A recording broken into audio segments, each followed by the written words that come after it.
Hello everyone, কি অবস্থা সবার? আজকে আমরা কথা বলবো OnePlus Nord CE3 Lite 5G সম্পর্কে। এই ফোনটির বর্তমান বাংলাদেশ প্রাইস কত এবং এই ফোনটির ফুল আনবক্সিং ও রিভিউ জানাবো।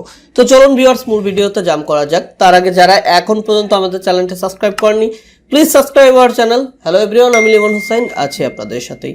তো চলুন ভিউয়ার্স, মূল ভিডিওতে জাম্প করা যাক। এই হচ্ছে OnePlus Nord CE3 Lite 5G phone box. এই বক্সের উপরে কিন্তু নট লেখা রয়েছে এবং OnePlus এর ব্র্যান্ডিং রয়েছে এবং সাইডে OnePlus Nord CE3 Lite 5G একটি ব্র্যান্ডিং রয়েছে এবং ব্যাকপ্যাশে ফোন সম্পর্কে বেশ কিছু ইনফরমেশন তারা প্রোভাইড করেছে। তো চলুন বক্সটি আনবক্সিং করি। তো আনবক্সিং করার সাথে সাথে কিন্তু আমরা OnePlus CE3 Lite 5G ফোনটি দেখতে পাচ্ছি, অসাধারণ ফোন। এরপরে আমরা দেখতে পাচ্ছি রেড কালার একটি টাইপ সি চার্জিং কেবল, 80 ওয়াটের সুপার ভক চার্জার, কিছু ইউজার ম্যানুয়াল এবং সিম ইজেক্টর একটি টুল। এরপর রয়েছে সিলিকন ব্যাক কভার কেস। এই ছিল মূলত বক্স কন্টেন্ট। ফোনটি হাতে নিয়ে বোঝা যাচ্ছে বেশ বড়সড় একটি ফোন, কিন্তু বেশ লাইট ওয়েট একটি ফোন। ফোনটির ফ্রন্টে কোয়ার্নিং গরিলা গ্লাস 5 ইউজ করা হয়েছে এবং ব্যাকে ও সাইডে প্লাস্টিক ফ্রেম ইউজ করা হয়েছে। বাট ব্যাকে প্লাস্টিক ইউজ করলেও এটার পলিকার্বনেট ফিনিশিং এতটাই ভালো ছিল যে হাতে নিয়ে কোনোভাবে বোঝা যাচ্ছিল না যে এটা প্লাস্টিকের তৈরি। মনে হচ্ছিল যে এটা হয়তো গ্লাসের তৈরি। যথেষ্ট সুন্দর, যথেষ্ট কিন্তু প্রিমিয়াম মনে হচ্ছিল এবং এটা ডিজাইনও বেশ সুন্দর। ফোনটির হাইট 165.5 মিলিমিটার এবং উইড হচ্ছে 76 মিলিমিটার এবং এই ফোনটির থিকনেস 8.3 মিলিমিটার এবং ফোনটির ওয়েট 195 গ্রাম। মোটামুটি একটু ওয়েটি ফোন। ফোনটির লেফট সাইডে আমরা দেখতে পাচ্ছি পাওয়ার অন অফ বাটন এবং এটি মূলত ফিঙ্গারপ্রিন্ট সেন্সর হিসেবে কাজ করবে, কারণ এই ফোনটিতে ইন স্ক্রিন ফিঙ্গারপ্রিন্ট ইউজ করা হয় নাই। যদি এই ফোনটিতে ইন স্ক্রিন ফিঙ্গারপ্রিন্ট ইউজ করতো তাহলে আরো ভালো হতো, তবে এখানে তারা ইউজ করেছে সাইড মাউন্ট ফিঙ্গারপ্রিন্ট। তবে এটা যথেষ্ট অ্যাকুরেট পজিশনে আছে এবং যথেষ্ট ফাস্ট কাজ করছে। ফোনটির রাইট সাইডে রয়েছে volume ups and down button এবং একটি সিম কার্ড স্লট, যেখানে আপনি দুইটা সিম অথবা একটা সিম, একটা এক্সটার্নাল মেমোরি কার্ড ইউজ করতে পারবেন। ফোনটির নিচের দিকে রয়েছে 3.5mm headphone jack, primary mic, type C USB charging port এবং স্পিকার গ্রিল। এছাড়া ফোনটির উপর দিকে রয়েছে একটি নয়েজ ক্যান্সেলেশন মাইক। মোটামুটি সব ফুটা ফাটা গর্ত দেওয়া দরকার সবগুলোই এই ফোনটিতে প্রোভাইড করা হয়েছে। ফোনটির ডিসপ্লেতে রয়েছে IPS LCD capacitive touch screen display. 6.72 ইঞ্চির এই ডিসপ্লেতে থাকছে 1080x2400 পিক্সেল। যেহেতু OnePlus এর এটা একটি মিড বাজেটের ফোন, আমার মনে হয় এখানে তারা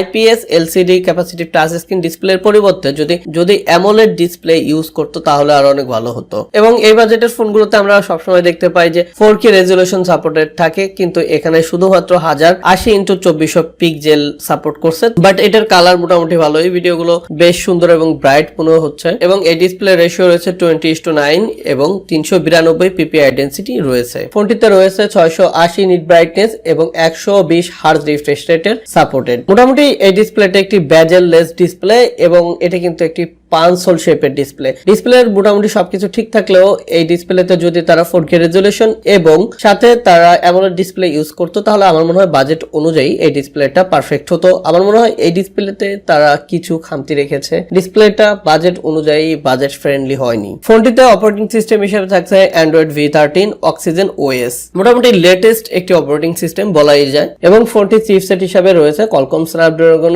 698 এর একটি চিপসেট। এটা মূলত ডুয়েল কোরের Octa-core প্রসেসরের একটি চিপসেট। আমরা এর আগেও অনেক ফোনে এই সেম চিপসেটটা ইউজ করতে দেখেছি এবং এই চিপসেটটা মূলত 25 থেকে 30 হাজার টাকার যে ফোনগুলো থাকে সেই ফোনগুলোতে ব্যবহার করা হয়। 6nm এর এই চিপসেটটা কিন্তু গেমিং এর জন্য মোটামুটি ভালোই পারফরম্যান্স করে, এভারেজ পারফরম্যান্স করে।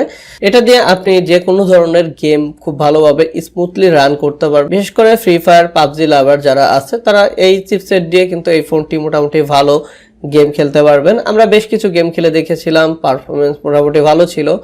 লং টাইম আমরা এই গেম খেললেও ফোনটিতে তেমন একটা হিটিং ইস্যু লক্ষ্য করিনি, মোটামুটি সবকিছু ভালো ছিল। তবে এই ফোনের যে প্রাইস সেই অনুযায়ী চিপসেটটা আরেকটু ভালো দিলে আরো আমার মনে হয় আরো ভালো হতো। এবং এই ফোনটি কিন্তু দুইটা ভেরিয়েন্টে ইন্ডিয়ান মার্কেটে লঞ্চ করেছে, 8GB RAM 256GB স্টোরেজের এবং 8GB RAM 128GB স্টোরেজের। বাংলাদেশে এই ফোনটি অফিসিয়ালি না পাওয়া গেলেও বিভিন্ন গ্যাজেটে কিন্তু আনঅফিসিয়ালি এই ফোনটি পাওয়া যাচ্ছে। 8GB RAM 128GB স্টোরেজের যে ফোনটি বাংলাদেশে পাওয়া যাচ্ছে সেই ফোনটি মূলত 29 থেকে 30 হাজার টাকার মধ্যে পাওয়া যাচ্ছে এবং 8GB RAM 256GB স্টোরেজের যে ফোনটি পাওয়া যাচ্ছে সেই ফোনটি 33 ৩৫ থেকে ৩৪,০০০ টাকার মধ্যে বাংলাদেশে মার্কেটে পাওয়া যাচ্ছে। এই ফোনটির ব্যাকে কিন্তু ট্রিপল ক্যামেরা সেটআপ ইউজ করা হয়েছে।